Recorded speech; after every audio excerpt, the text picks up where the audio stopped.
Can you retire on $10,000 a year? What's better, lump sum investing or dollar cost averaging? And can a 4-year-old be trusted with $10 at a grocery store? We're about to find out.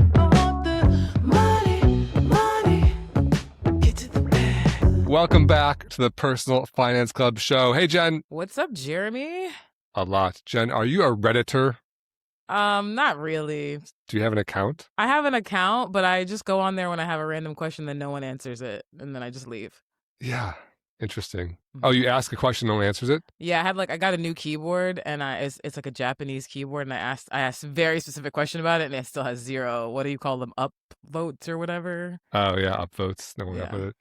Yeah, I've heard actually a strategy with Reddit, which is if you want your question answered, don't ask a question, just give advice that's wrong. And people will be so much more likely to come and correct you. That's Then they will like no one wants to help anyone. They just want to prove other people are wrong. And so just go recreate the post. But Reddit is like, this is why the keyboard does X, Y, or Z. And I'm like, that's not how it works. And they're gonna actually help you. Great advice. Okay. Do you have a Reddit? I thought I was like a late adopter to Reddit, but now I looked at it. I've been a Redditor for I think 19 years. Whoa. Dating back to I think 2006 or 7 or whatever that was. Sure. So I think now, I'm probably older than most Redditors are because they're like teenagers. Right. But last night I did something. I created a subreddit.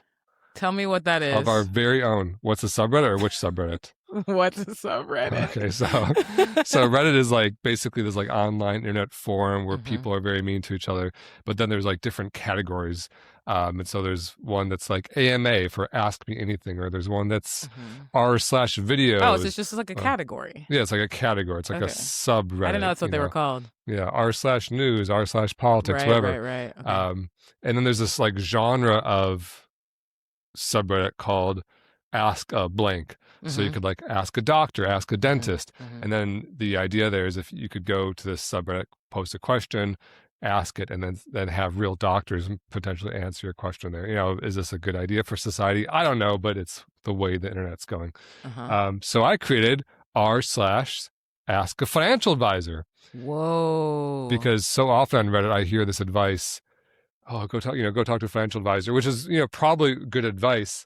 But a lot of people are just, like, how do you find one? How expensive are they? Confused by, doing it. Of course, they don't know about Nectarine, but, or, maybe they don't even want to spend the money on Nectarine, want to do it for free. I love our frugal friends out there.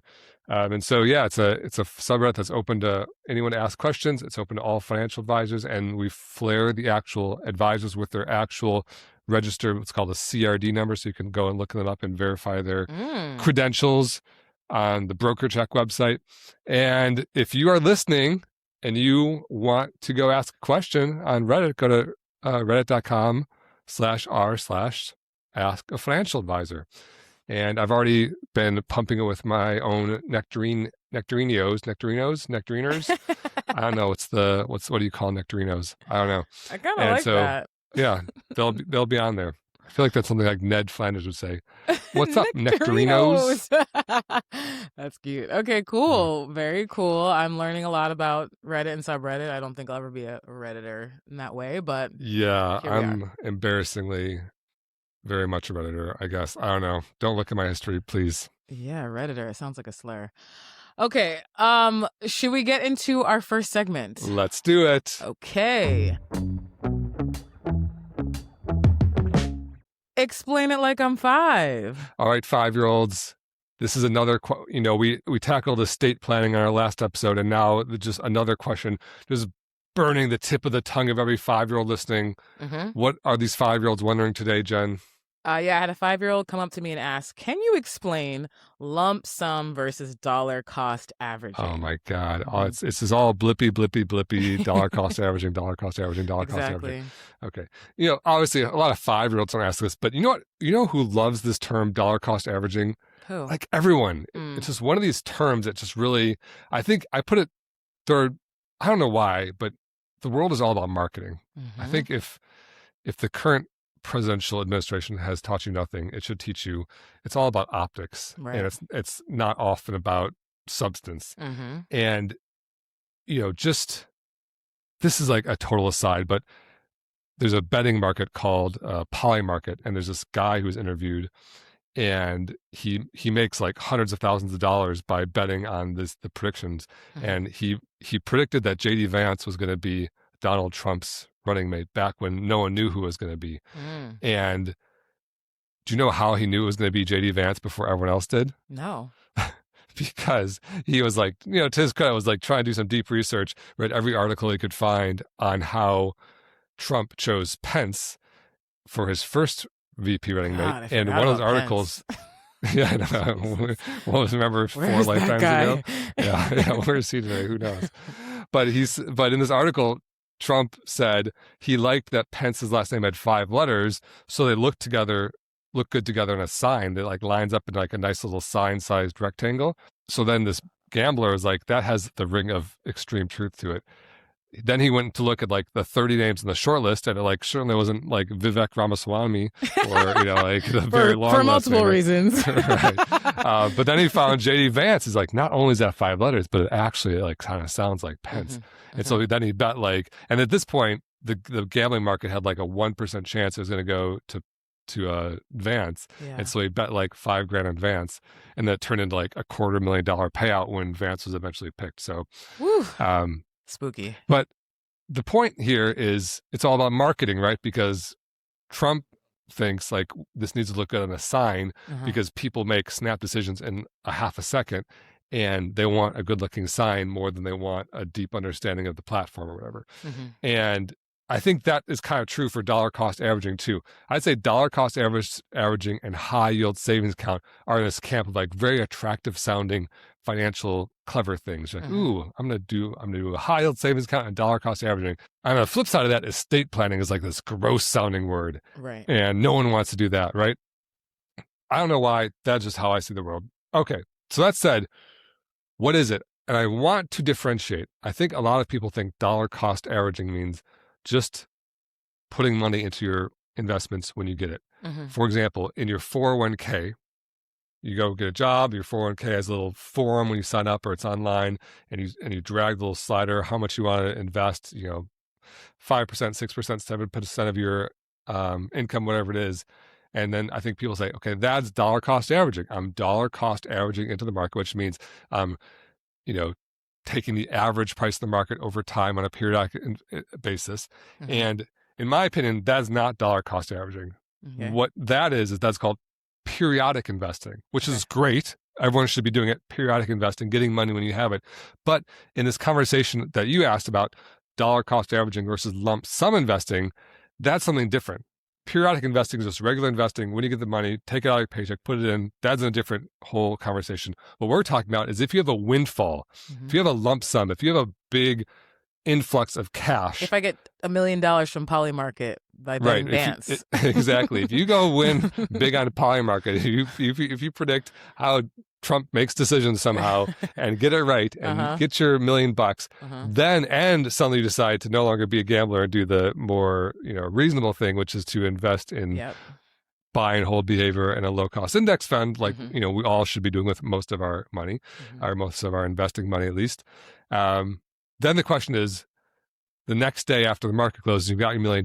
Do you go to Fidelity, Vanguard, Schwab, click buy, and dump it all in? That's called lump sum investing. You get a windfall, you dump it all in the next day. Or do you say, hey, I don't want to take tomorrow's price. That's too risky. I'm going to make a conscious, purposeful decision to spread this out over a certain period of time. For example, if you made $1 million, you could say, all right, instead of investing it today, I'm going to invest it over the course of 10 months. Because the Greenland thing's happening, the tariff thing's happening. Isn't there some even more recent news? It's so hard. Every time I get a New York Times like pop up on my phone or my watch, I just like, we already forgot about Venezuela. My shoulders. The other country we invaded 2 weeks ago.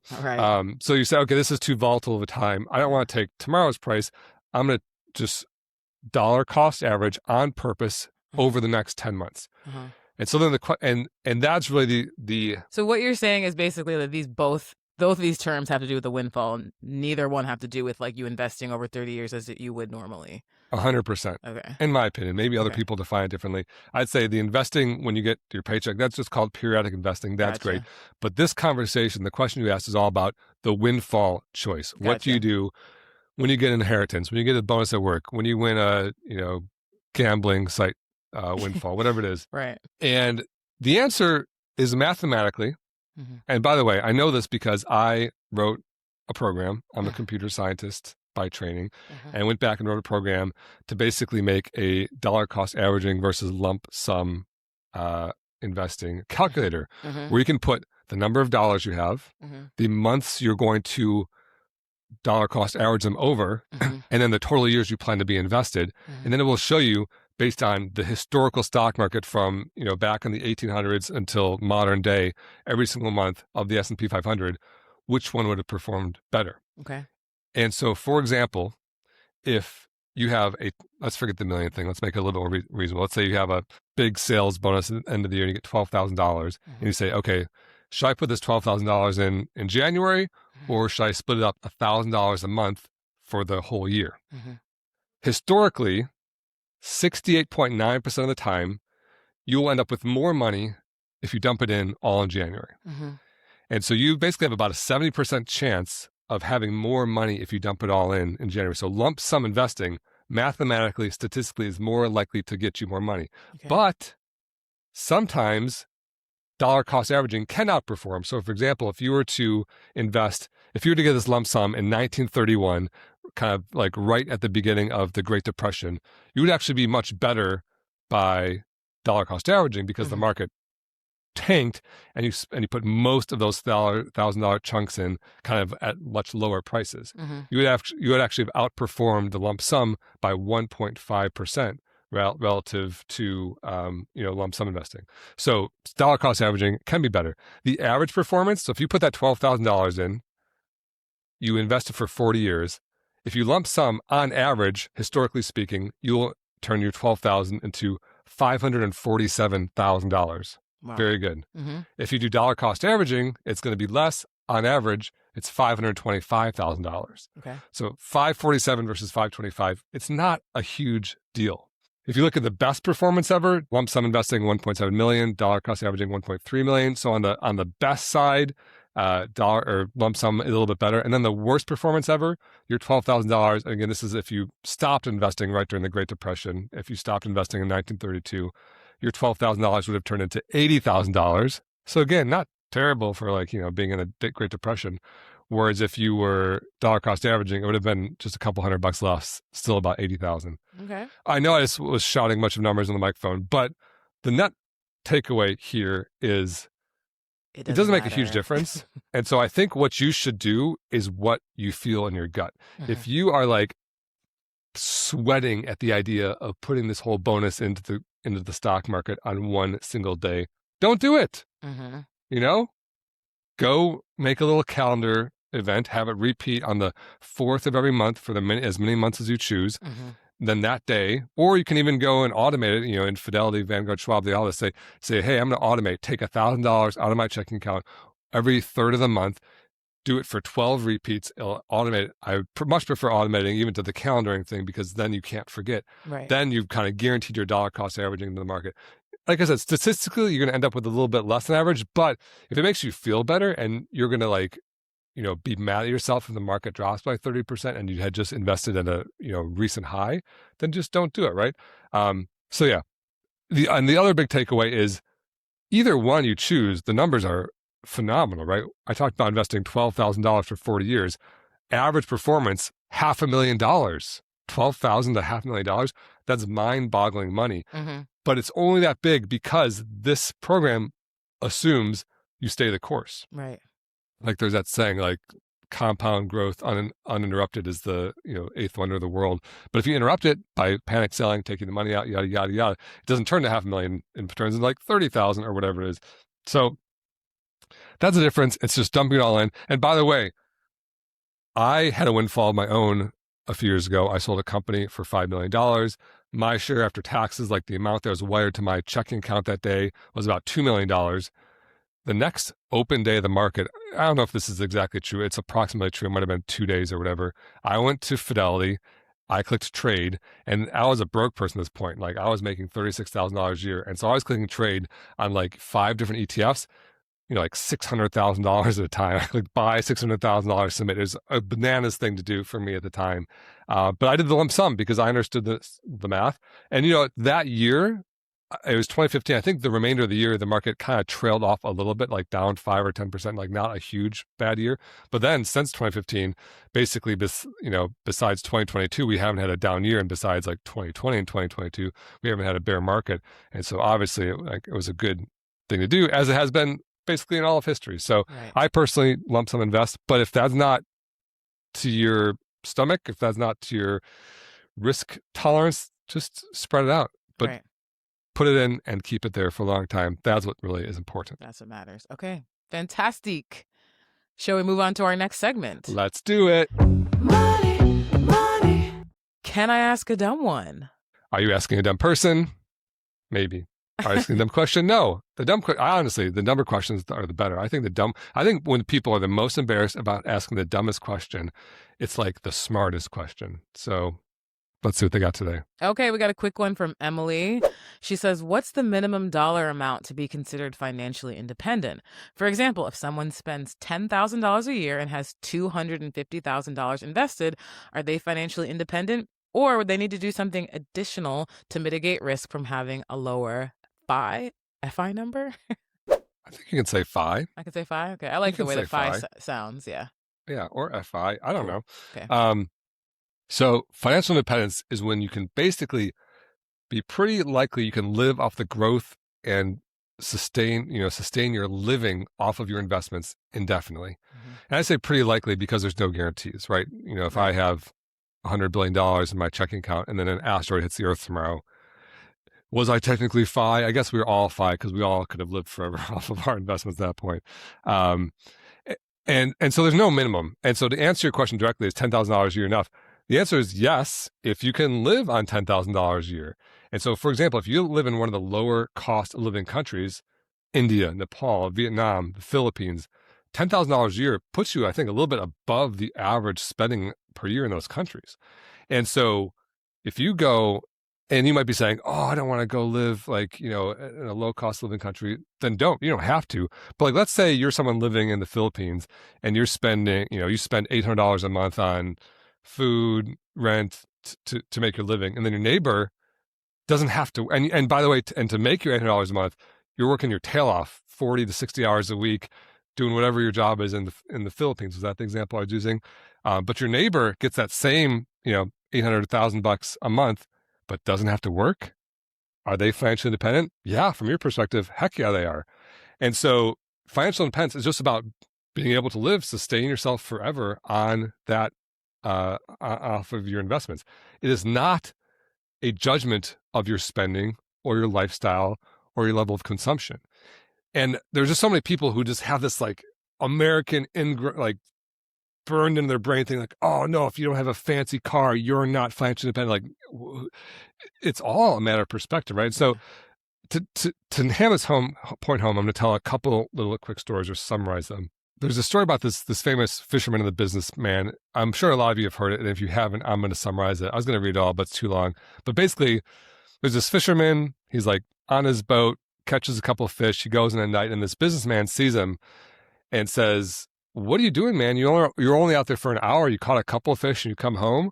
Like, why don't you go stay for longer, then use the extra fish and sell them and buy a bigger boat and then hire a fleet and go do this. And then, the whole time the fisherman's like, and then what? And then what? And then what? And, and then the businessman's like, once you have like this global, conglomerate of fishing enterprise, then you can retire and you can spend the days like with your family on the beach fishing for a couple hours. And the fisherman's like, I already do that. Why would I go through all this extra work to live the life I'm currently living?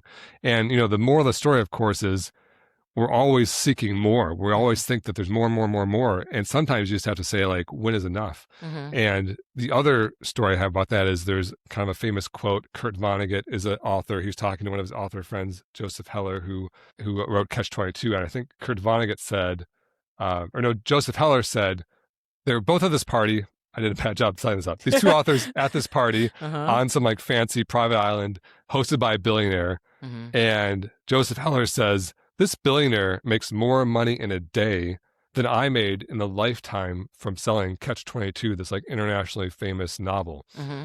And then Kurt Vonnegut says, yeah, but we have something that this billionaire will never have. Enough. And mic drop.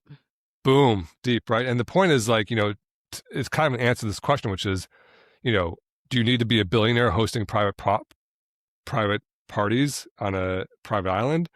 Or is that billionaire still, staying up late, tweeting all night, frantic Elon because, Musk. What? I was just talking about some other crazy billionaire. And so, your FI number is what you want from your life, right? If it's $250,000 living off $10,000 in the Philippines, fishing for a couple of hours a day and just living your absolute best life, then heck yeah, you're financial independence. Like, there's no rule judging you based on what you choose your level of consumption to be, right? And if you want more, that's cool too. If you say, hey, I'm only happy when I have Prada bags or something, I don't know. I always jump into these analogies where I have just no business being that's whatsoever. a good example. Prada's pretty Do expensive. they sell bags? I don't know. Yes, they do. Definitely. Okay. Fact check. Prada sells bags. I don't have any, but they sell them. Okay. She's aware of them. And if that's what you want and you want to hit that level, cool, go for it. There's neither of you is more right or more wrong. And it's really hard to accept that truth in our very materialistic world we live in America. But yeah, there's no minimum. Wow, I like that answer. I don't know what I was expecting, but that was a great answer. Okay. Okay. Right, a couple stories that I stole from hearing them before. That's great. Okay, let's move on to our next segment. Scroll Patrol. Scroll Patrol. Okay, I found videos on the internet and I make Jeremy watch them and review them. This was actually sent in by Natasha, and I'm not going to say anything because I've been spoiling the last few. So we'll just watch it together and Jeremy will give his reaction. Thank you for not spoiling. This needs to be a very scientific experiment with an unbiased audience. Exactly. Here we go. I gave my 4-year-old $10 to pick anything he wanted at the grocery store, and this is how it went. Here's your $10. Can you take them from my hand? Oh, yeah. Thank you. I do this to get him used to making his own decisions and see that there's a cost to things. We can't just get everything we want. One of those is $2.50, so that's almost $3. So you gotta give me 3. 1, 2. Thank you, 3. sweet. I'm trying not to crush into anyone. I can see it, a lot of people. Try not to bump into you. Ooh, I like oranges. We don't have the price tag. 3110. It's $1.59. Yes, You had 50 cents left. You only have to give me $1 for this one. Ooh, watermelon. $4. Here's Okay. 1. 2, 3, $4. Meats are gonna be a little too expensive for our $2. So But there's also fish, which we don't like.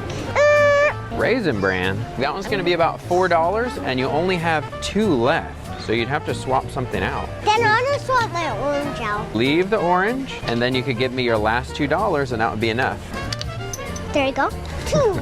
You're all out of money. Well, we could just put all the money back in. Well, we can't though, because that's all the money we had. We ran out. Where did all that stuff go? Well, you spent the money on the food. If you want more money, you could put some items back, and you'll get the money back. Otherwise, you got to go to work to get more money. I want to put the apple away. That was about $3. You can put those 3 back in your tray, and you can go buy something else for $3. Okay. Protein waffle, you want to try one here? Try it out. Ooh, one of my favorite crackers. Gluten-free, they're $6. Ooh, what's $3? These are about $3. I want to get those mini pancakes. Well, those were almost your whole $10 for those pancakes. How So about I this, big? have to put everything away? Yes. Yep, I want to put everything back. What? Yep, we're going to get one. Sir?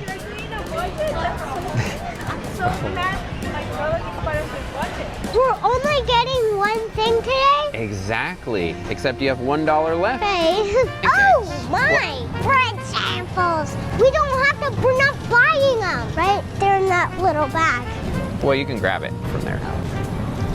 I want to get some pizza from all that shopping. One slice of pizza is $2.40 to $3.50, and you only have $1. Since a pizza is $2 to $3 and you only have $1, maybe you and Dad could split a pizza, so you each get $1 worth of pizza. Okay. Okay, let's go look what they got. May I please have one cheese pizza? $2.39. $2.39. That's almost perfect. All right, now you gotta give me your last dollar. And I'm never gonna get the dollars again? Well, if you do some work, that's how you get more dollars. Oh, I know. Pretend I'm scooping dirt. Oh, would that be your work? Mhm. So with a little pizza help from Dad, he landed at $11.58, which is close enough. All right. So that was like the cutest thing I've ever seen. Yeah. First of all, I have my own tradition of miking up my own child and soon to be children Mhm. for every Mother's Day, and we go shopping just like this. And so like Aw. the whole time I'm just thinking about, and miking up toddlers is like the cutest things in the world because like their voices are so adorable. They say the cutest things. Uh-huh. And yeah, I mean, I love this video. It's a really engaging video too. I know if you're just listening, I mean, if you're listening, Even it's if still you're listening, it's pretty still cute. probably so cute because his voice Yeah. is so cute. Yeah. He's like, trying not to bump into ya. yeah, exactly. You like when I like mic up, my kid every year. You watch it back, you don't even hear these things. He's like always like jabbering to himself, and the microphone picks up so well. So it's so cute. Mhm. So yeah, video amazing, 4-year-old perfection, Mhm. and then like the message. I actually really like this because I think even adults now in this age of digital everything, like tap to pay, Apple, blah blah, we've become, the concept of buying this has become so abstract. And so what happens is when you're in the process of shopping, just tap, worry about later, tap, tap, tap, worry about later. And then you go and eventually, brace as you open up your bank account or look at your credit card bill or whatever. And you're like, oh no, like what happened here? And you Have kind you of ever seen scroll that through meme it. that's like when you go through all the charges and you realize that nobody hacked into your account? Yeah, It's all exactly. you. Like this is outrageous. I'm about to call the bank. Let me look at this. You're like, I did that. okay, those look pretty familiar. Yeah.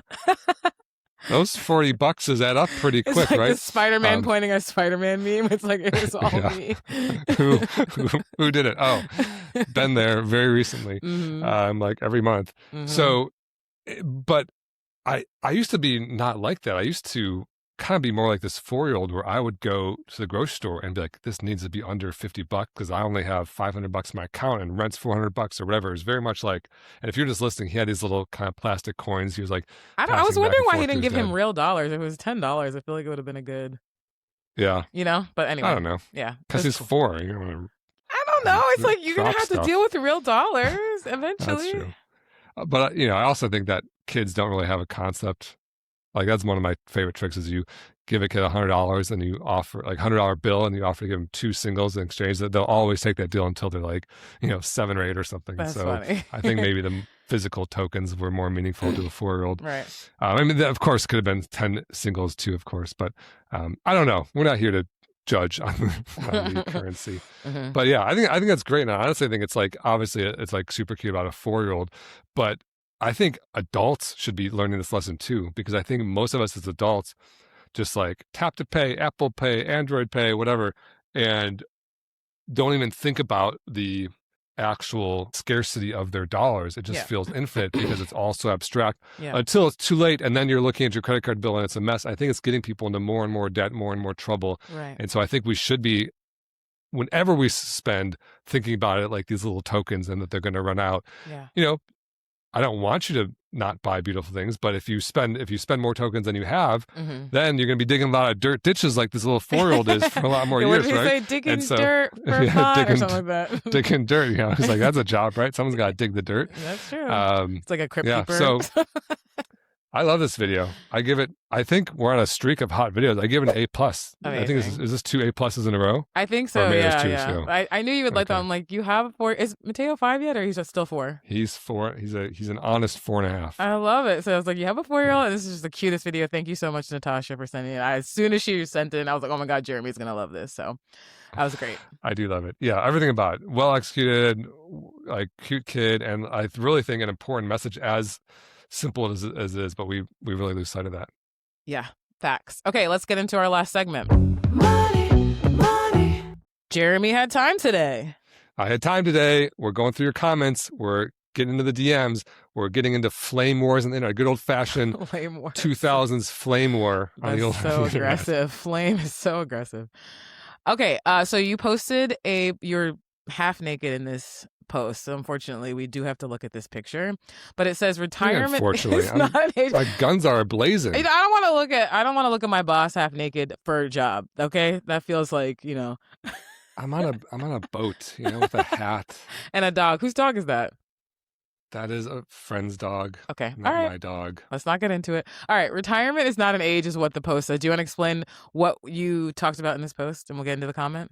So yeah, I mean, it's kind of what we've been talking about the last few weeks, which Yeah. is a lot of people think when they hit 65, then their job they've worked at for 40 years gives them a watch, and then they never need to work anymore.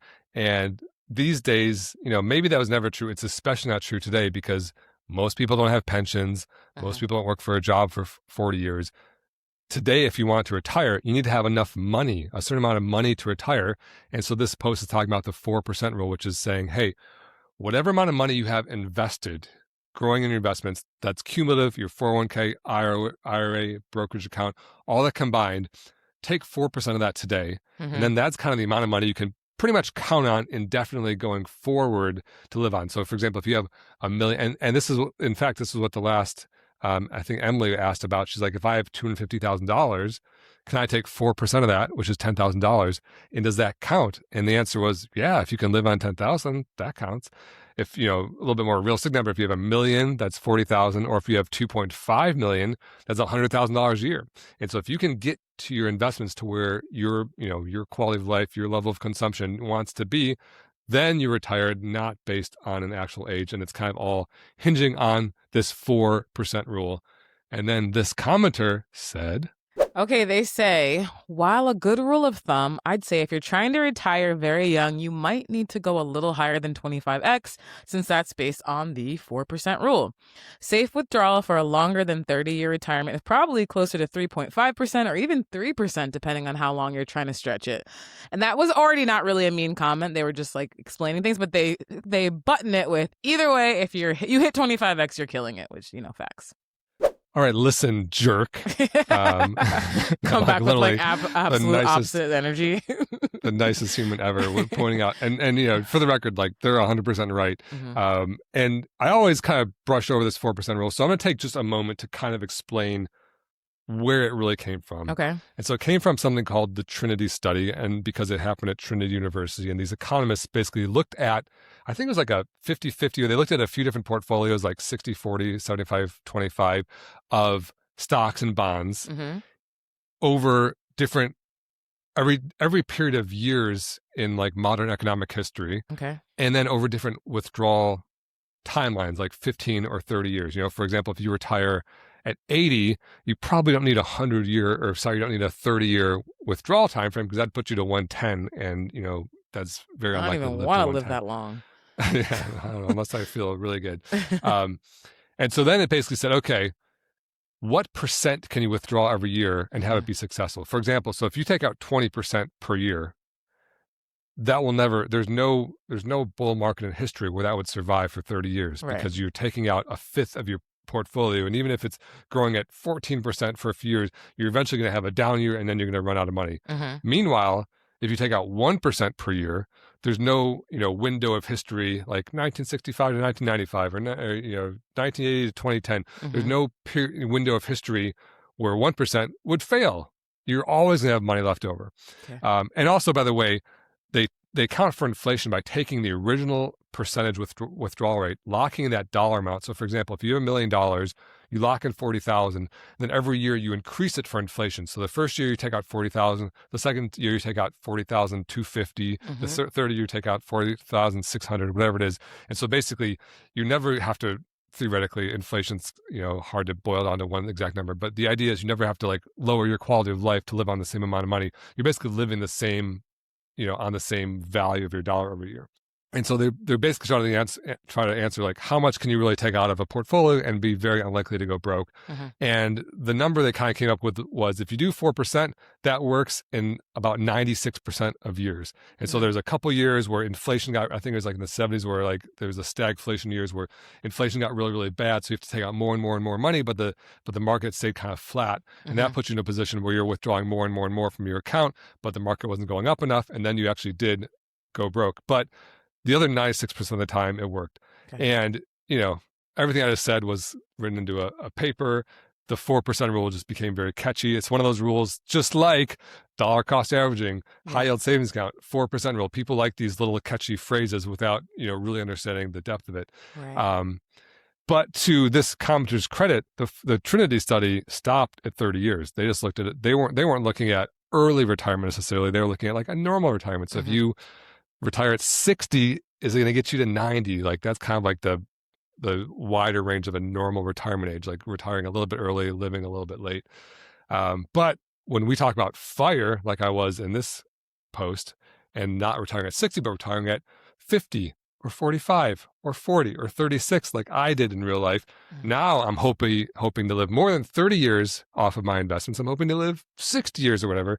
And this commenter correctly said, and so basically other people have extended the Trinity study. They're like, okay, let's look at 40 years, look at 50 years and beyond. And he's exactly right. If you stick at 4% and you extend the time frame, then you do get into these situations where it's like, okay, you were running low already at 30 years, and then at 40 years you went broke based on inflation or the market crashing or whatever. And that takes you down to more to like a 90% success rate at 4%. If you want to get back into that like 96 and 98% range, you have to dial your withdrawals down to 3% to 3.5%. So mathematically, this person, exactly right, super lovely sounding person. I have no notes. This is not a flame war. I have nothing bad to say. That said, in reality, first of all, there's another side of this coin, which is, Bill Bengen, who is the creator of the 4% rule, has come out and said the 4% rule is actually wrong. We looked at that in too narrow of a view because it was holding too many bonds or wasn't diversified enough. He's like, it should really be 4.7. 4.7 is the number. Another direction. Or 4.7 to 5. And so now a lot of people call it the 5% rule. Although to the commenter's credit, that he wasn't extending the time frame. He was just like adjusting the portfolio. But there's arguments on that side. But the truth is this. Almost every personal finance topic or challenge has very little to do with a spreadsheet. And everything we're talking about here, I consider spreadsheet math. This is, you put a spreadsheet, you drag the Excel thing down 40, 50, 60 years. You see what number, is it positive, is it negative, did it work? But that ain't how life goes, Jen. Oh, I know, believe it or not. Yeah, Jen, you're the one that's really at fault here. Jen's like, I'm gonna retire when I'm 40 and never look at my bank account ever again. I'm put my ears in my. I blurred out my name. That's why she blurs out her name. All the ones that like make personal, physical. Yeah. What's with Jeremy's stupid face and his ears are big and he has no eyebrows? I'm like, who is Jay Mundia 96? 96, I wish. 86, baby. Well, you put your elementary school graduation year on it. So that's what you really identify with. Hilarious. All right. We always get off track, but the off track parts are the best parts. My bad. So yeah, real life ain't the spreadsheet. Real life is you adapt. So for example, if you retire and it starts the worst 10-year market in history and inflation's, you go to this, like the stagflation of the 70s, inflation's going crazy, market's going down. Do you for 10 years say, I refuse to make $1 of income and I refuse to adjust my spending by $1. I'm going to live and die by this one piece of spreadsheet math I did when I was 36. Right. And I'm going to, that's not how it works. Right. And so first of all, you can adjust. And what really happens is you adjust, and then on the flip side, what happens in most of these scenarios isn't you barely make it. In, the vast majority of scenarios, you end up with dramatically more money than you started with. You retire with $1 million and then you live on 4%. And then a few years later, you're like, oh, wait, I have $3 million here. Or wait, I have $5 million because the market's done great. You adjust. You don't say, no, I'm going to keep living on, now less than 1%. You say, hey, I can actually bump this up a little bit, right? So that's thing one. Thing two is people who retire early, in my experience, don't have zero income for the rest of their life. In my own personal example, I retired at 36. And the first thing I did was, the thing is, I think people who are ambitious, money aware, goal oriented, don't just go play Xbox for the rest of life. And they don't have to go get a high paying job. They don't even have to start a business, but usually things come up. I'll give you some examples. In my own life, the first thing I did when I sold my company is I got on a plane and flew to Italy to do what? To coach beach volleyball, which in my mind was 100% vacation, like what is like a more fun thing to do? But it paid a little bit. It was like, it wasn't like I wasn't coaching like the Olympic team. I was coaching kids, and it paid like, $500 a week or something like that. But like that was money. I also started a passion project called Personal Finance Club. No intention to ever make any money doing this, just literally for fun, because I like talking about this stuff. And after doing it for a year and a half, I found myself with like 90,000 Instagram followers. And I was like, you know what? I'm going to make a video course because people keep asking the same questions. And I was like, I'm going to give it away for free. Then I was like, people don't value free, and it's costing me kind of some money to like, go to these conferences and host the website and yada, yada, yada. I'm going to sell it for $50, see if I can like cover my expenses. And then the first week of selling this course, I made $90,000. And I was like, or $100,000 or something like that, or 110, I forget the exact number. A lot of money, like a crazy amount of money. And now, like, that's why Jen's here, and that's why I'm here, because now we can afford to like, make some payroll and pay people. And so, that's not going to be your story. Of course, everyone doesn't become an Instagram influencer, coach beach volleyball. I have a friend who created a small business selling watering cans, and they're like crushing it. They're like these beautiful, like colorful painted enamel water cans. What's the site? The site is CalypsoCanCo.com. It's called Calypso Can Company. Are you saying Calypso, Google, like CAL? CALYPSO, like Calypso is like a island. You're saying it's so funny. You're saying like Calypso. Calypso. How do you say it? That's it. Calypso Can Company. But anyway, she quit her day job and is doing this now, because I think, I don't want to like sell her out too much, but, ambitious people who make good money end up doing more things in life. So, so that's, so the commenter is exactly right. Mathematically, spreadsheet. Yeah. The longer you spread it out, the more likely you are to like kind of be in like one of these bad, window time frames where you don't get like the infinite money world. You start to like decay into the bottom, but real life ain't like that. So I think what I actually see more often in real life is people ending up with too much money. The people who retire early don't run out of money 20 years later. They usually end up making more money. And so I'd say mathematically correct, but I'd say spirit of the 4% rule is perfectly fine. Yeah. If you can live on 4%, it's time to think seriously about quitting your job if you hate your job and work in this, start a side hustle, do nothing for a few years, go coach beach volleyball, watch it, see how it's going, adjust along the way. You're in the ballpark if you can live on the 4% rule, but it's not some sort of guarantee because there are no guarantees. Nice. I always say live on the 2% rule, and then when you're 95, ball out. Just go crazy. Yeah, Jen has all sorts of 95-year-old plans. I'm trying to go crazy. Yeah, she's reserved the ballroom in the Aria in Vegas in 2068, and it's going to be a wild party. I'm actually going to be coaching beach volleyball in Italy at 95. Okay, there you go. You'll get your $500. They're probably going to be paying $600 a week by then, so you're going to have more to spend. Shut up. Okay, awesome. That is all we have time for you today on the Personal Finance Club show. Thank you for listening, and we'll see you again next week. And don't forget the 2 rules of building wealth. Rule number 1, live below your means. And rule number 2, invest early and often. See you next time. The Personal Finance Club show is produced by Jeremy Schneider and Jen Mundia. Music by Esabalu and Homie. Send your questions to podcast@personalfinanceclub.com. The Personal Finance Club show is co-hosted by Jeremy Schneider, who is a co-owner of Nectarine, an SEC-registered investment advisor. The views expressed on this show are those of the hosts and guests and do not necessarily reflect the views of Nectarine. Please refer to hellonectarine.com for all relevant disclosures. This podcast is for informational and educational purposes only and should not be construed as personalized investment advice or a solicitation to buy or sell any security. Listeners should consult their own financial, legal, or tax professionals for advice specific to their situation.